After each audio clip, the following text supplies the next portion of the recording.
Le bruit des coups résonne dans ce gymnase de Kinshasa où Tshibanda Wata Judex entraîne un jeune boxeur dans le même bâtiment où Muhammad Ali s'est échauffé avant le combat Rumble in the Jungle il y a 50 ans. Ici, c'est les salles où s'entraînait Mohamed Ali chaque matin avant d'aller au footing là.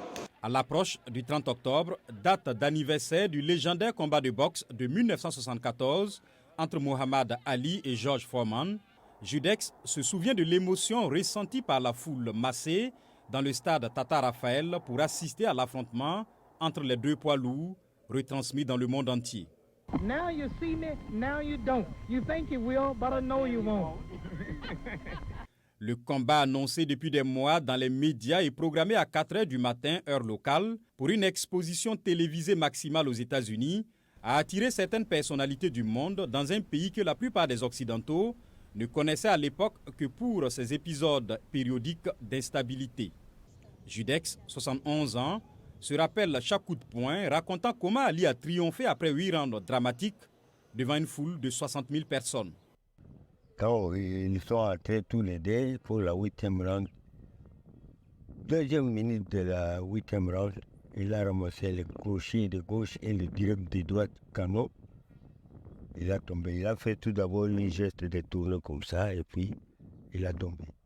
Bouf. C'était un grognement vraiment d'un éléphant qui tombe. Boum.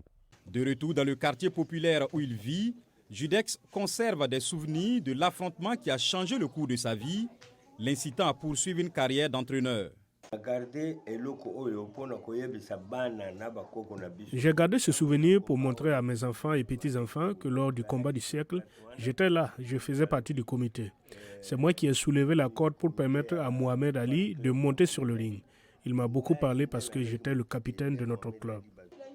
Pour Tshibanda Wata Judex, fondateur du premier club de boxe pour femmes en RDC, au-delà de sa personne, l'événement a incité toute une génération de ce qui s'appelait alors le Zaïre à se mettre à la boxe.